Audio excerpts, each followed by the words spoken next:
श्रीमद् रामायणम्।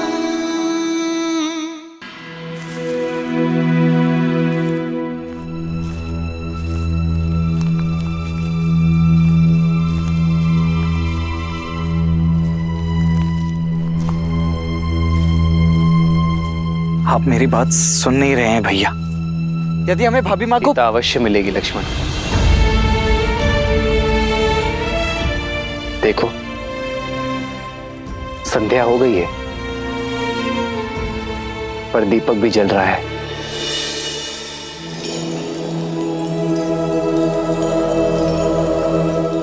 ऐसे ही अपने मन में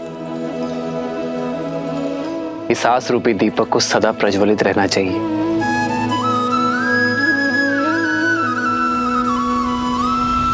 भली प्रकार सिया को समझाना, बताई प्रेम और बल चले आना। हनुमत जन्म सफल करी माना, चले हृदय धरि कृपा निधाना।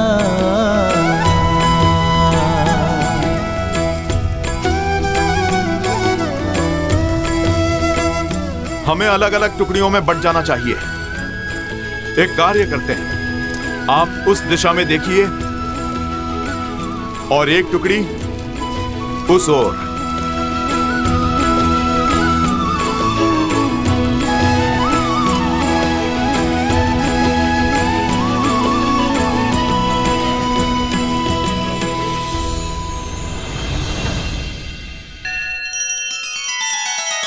श्री रामचंद्र कृपालु भजु मन हरण भव भय दारुणम। नव कंज लोचन कंज मुख कर कंज पद कंजारुणम। सिया राम सिया राम सिया राम सिया राम। आदर्श और मर्यादा की है ये कथा महापावनम। काट मद श्री से मिला दे श्रीमद् रामायणम। श्रीमद् रामायणम। सिया राम सिया राम सिया राम सिया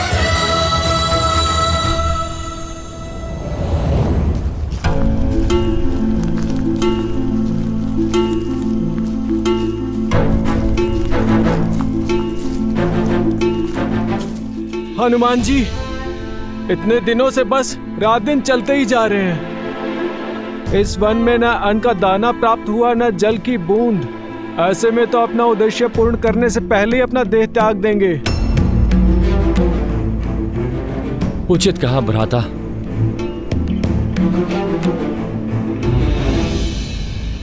महाबली हनुमान, वो देखिए।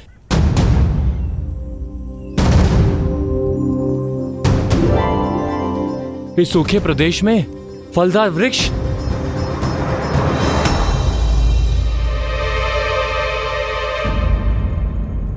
आज तो मैं पेट भर के खाऊंगा। चलो नील चलो। रुको, चारों ओर सूखे वृक्ष के बीच एक फलदार वृक्ष का होना संदेहदायक है। हमें सावधान रहना चाहिए। हनुमान जी, आप व्यर्थ में ही चिंता कर रहे हैं। प्रभु की भेंट है, ग्रहण करने दीजिए।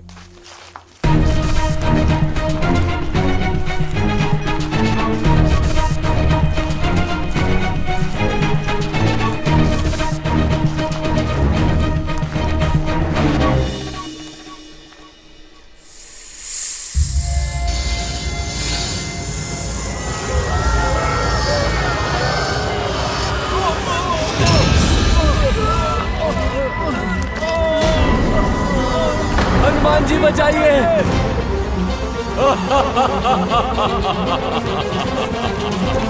हनुमान जी बचाइए। हनुमान जी बचाइए।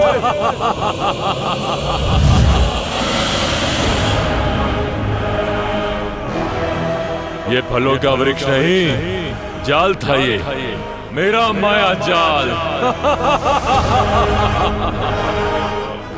जिसमें तुम सारे फंस गए। ये तुम्हारे भोजन का स्थान नहीं, मेरे भोजन का स्रोत है। इस उजड़ वन में जो भी आहार की खोज करता है वो मेरा आहार बन जाता है। हनुमान काका, नेतृत्व मैं कर रहा हूं। अपने गुट की रक्षा का दायित्व मुझे उठाने की आज्ञा दीजिए।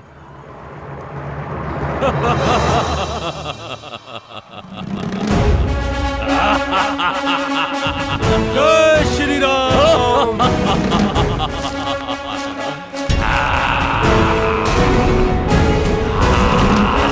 जय श्री राम।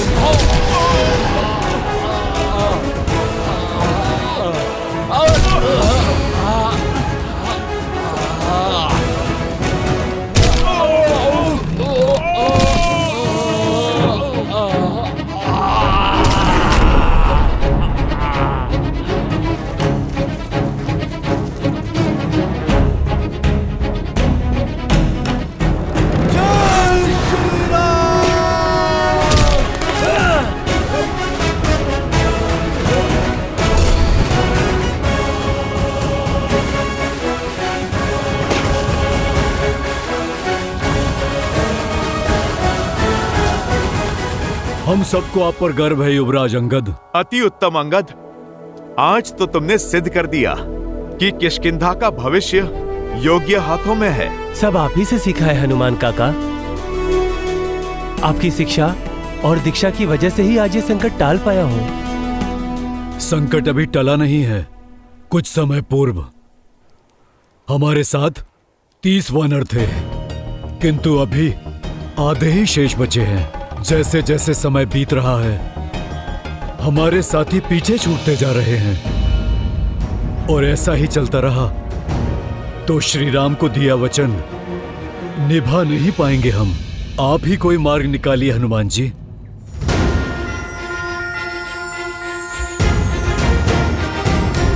जय श्री राम।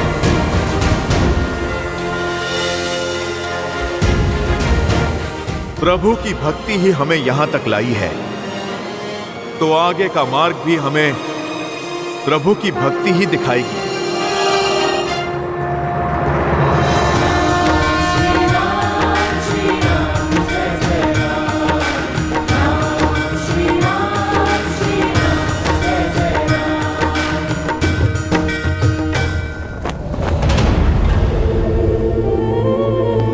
लंकेश, मैं विचलित हूं मंदोदरी। किसी भी प्रकार के ज्ञान या प्रवचन को सुनने को सज नहीं। विभीषण ने आपसे मुख मोड़ लिया है। जानते हैं क्यों? क्योंकि आपकी अतिथि सीता ने उनका हृदय परिवर्तित किया है, उन्हें धर्म का मार्ग दिखाया है। यदि आप अब भी ना संभले तो एक दिन संपूर्ण लंका आपसे विमुख हो जाएगी। अभी भी समय है, सीता लौटा दीजिए, अन्यथा कोई ऐसा अनर्थ हो जाएगा और आप कुछ नहीं कर पाएंगे।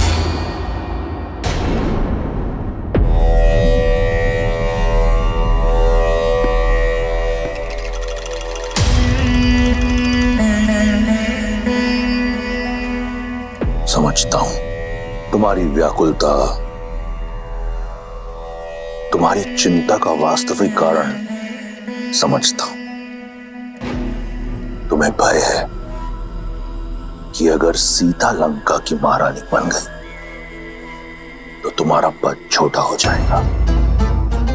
लंकेश के साथ सीता का नाम लिया जाएगा, इसका भय है ना तुम्हें? शीघ्र ही तुम्हारा ये बुरा स्वप्न सत्य बनने वाला है। सीता लंका की महारानी बनेगी और तुम कुछ नहीं कर पाओगी।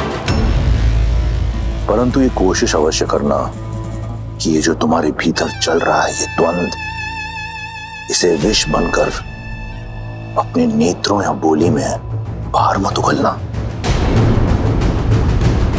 पिताश्री,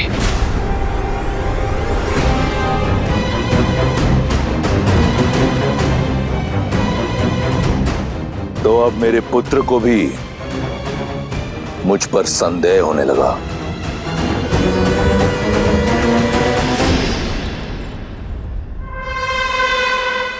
संदेह नहीं, दुख हुआ है मुझे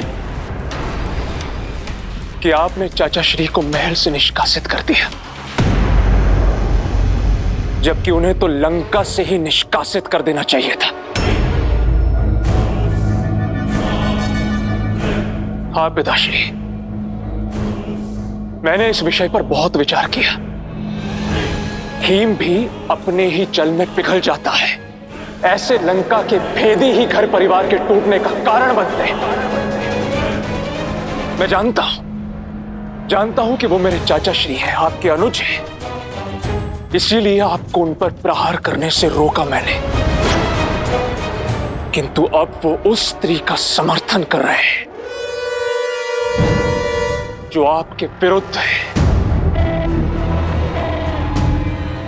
और ये मुझे कदापि स्वीकार नहीं। एक सपेरा भी अपने सर को बंद करके रखता है पिताश्री, अपने गले में पहनकर नहीं। चाचा श्री संकट बन सकते हैं। प्रसन्नता हुई ये जानकर कि कोई तो है लंका में जिसे आज भी मेरी चिंता है। मैं उस महादेव का भक्त हूं जिसके गले में सबसे बड़ा विषधर है, विभीषण। मेरा विष्णु भक्त भाई मेरे विरोध में अवश्य खड़ा है, परंतु मेरा शत्रु नहीं। मैं चाहता हूं कि वो यहीं लंका में रहकर मेरी शक्ति का साक्षी बने, स्वयं देखे सीता को मेरे समक्ष झुकते हुए, उसकी आशा को छिन्न भिन्न होते हुए। उसके उपरांत लंका में उठ रहे हर विरोध पर विराम लग जाएगा।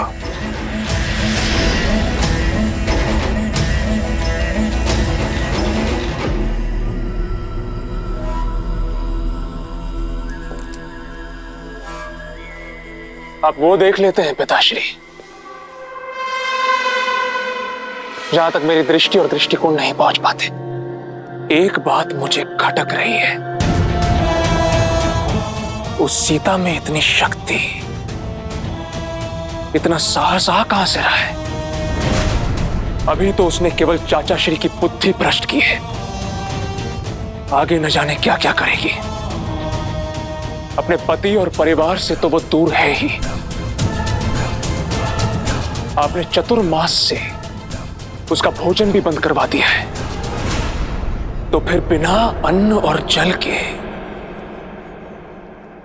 उसमें इतनी ऊर्जा कहां से रही है?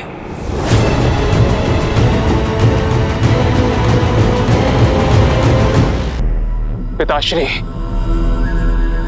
अशोक वाटिका में अवश्य ही कुछ ऐसा हो रहा है जो हमारी दृष्टि से दूर है।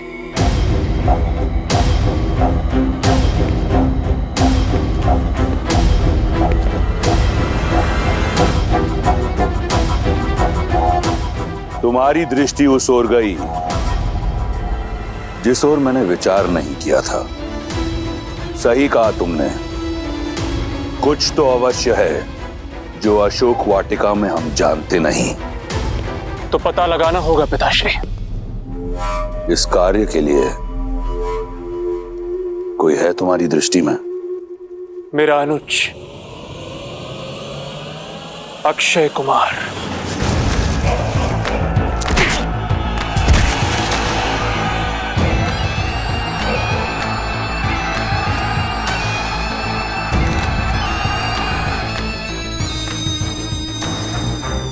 क्यों ना ये कार्य उसे सौंपा जाए? सही कहा तुमने, इस कार्य के लिए मेरा प्रिय अक्षय कुमार उचित रहेगा।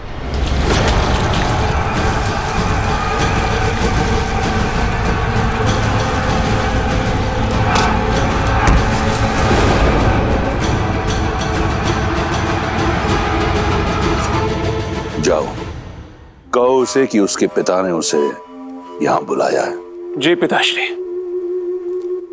रुको मेघनाथ, मैं भी चलूंगा तुम्हारे साथ।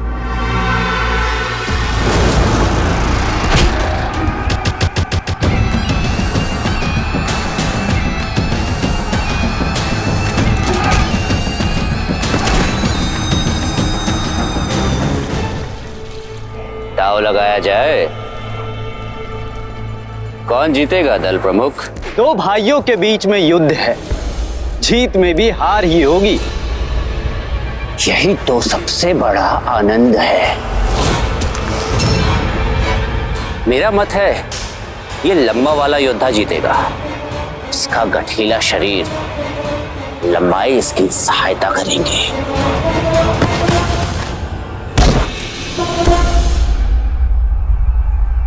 मुझे लगता है छोटा वाला जीतेगा। उसकी चपलता उसे बली बनाती है।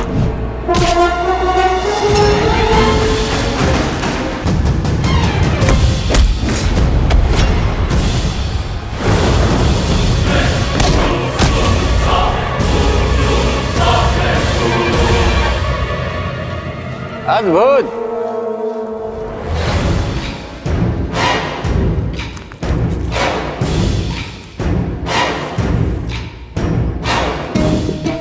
तुम पुरस्कार के योग्य हो, किंतु तुम्हारे कारण मैं दांव हार गया।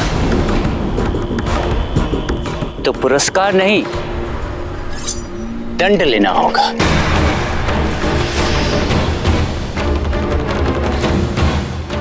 अंत कर दो अपने भाई का।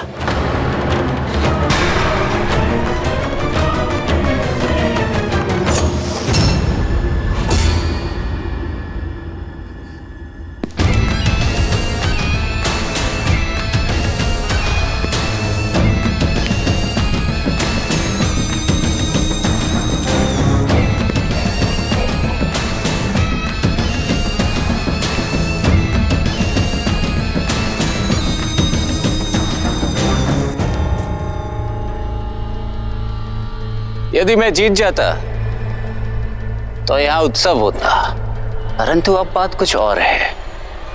मार डालो अपने भाई को। मारो इसे। यदि ऐसा है तो मुझे पराजय स्वीकार है कुमार। अद्भुत। अब मैं जीत गया, किंतु एक पराजित योद्धा का लंका में कोई स्थान नहीं। तुम्हें जाना होगा। यमलोक।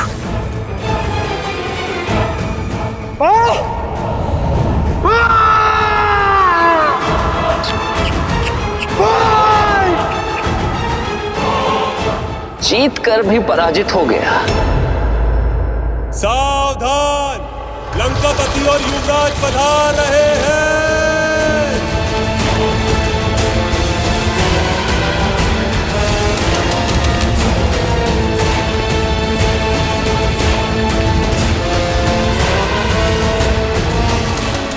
क्षमा कीजिए पिताश्री, फिर आप ही बताइए ना, और क्या करता मैंने बोला था उसे मार दे अपने भाई को, और नहीं माना वो। मैंने उचित किया ना पिताश्री? भ्राता, न्याय अब भी अधूरा है। लंका में पराजित होने वाले के लिए कोई स्थान नहीं है।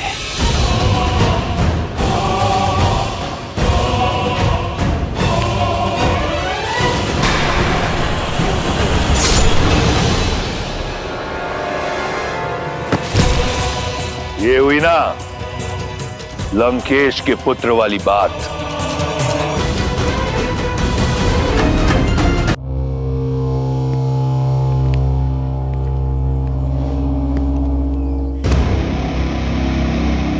अक्षय, यदि तुम ऐसे ही अपने मनोरंजन के लिए हमारे सैनिकों की आहुति देते रहे तो लंका के सैन्य बल का क्या होगा?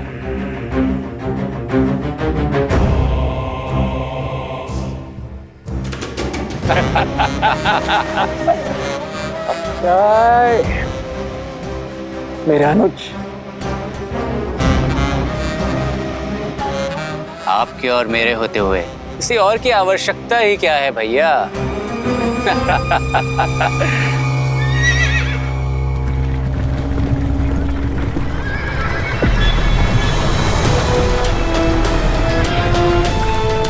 ये क्या है?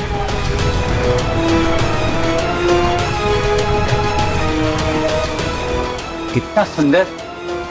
ऐसा दिव्य रथ किसका है भैया?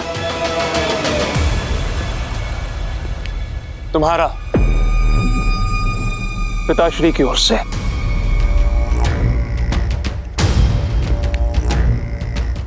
धन्यवाद पिताश्री। ऐसा रथ तो 10 लोकों में किसी के पास नहीं मिलेगा। पुष्पक की चाहती तुम्हें, ये उससे भी अधिक सुंदर है, किसी भी लोक में जा सकता है। लंका का एक और नियम है, निःशुल्क कुछ नहीं मिलता यहाँ पे। इतना अद्भुत उपहार ऐसे ही नहीं देंगे। बताइए महाराज, क्या आदेश है? तुम्हारा लक्ष्य है सीता।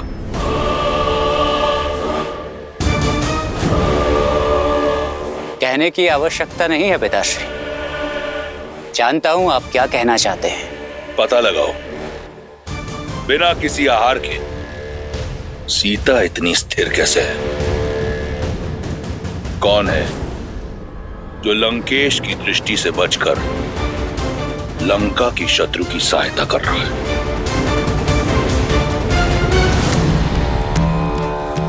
लो सीता, भोजन ग्रहण कर लो।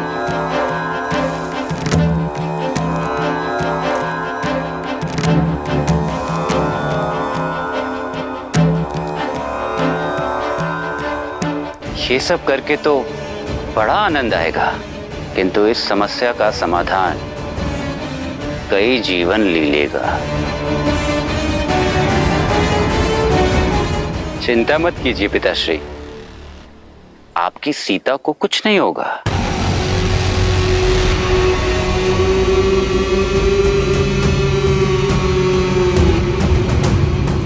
धन्यवाद त्रिजना।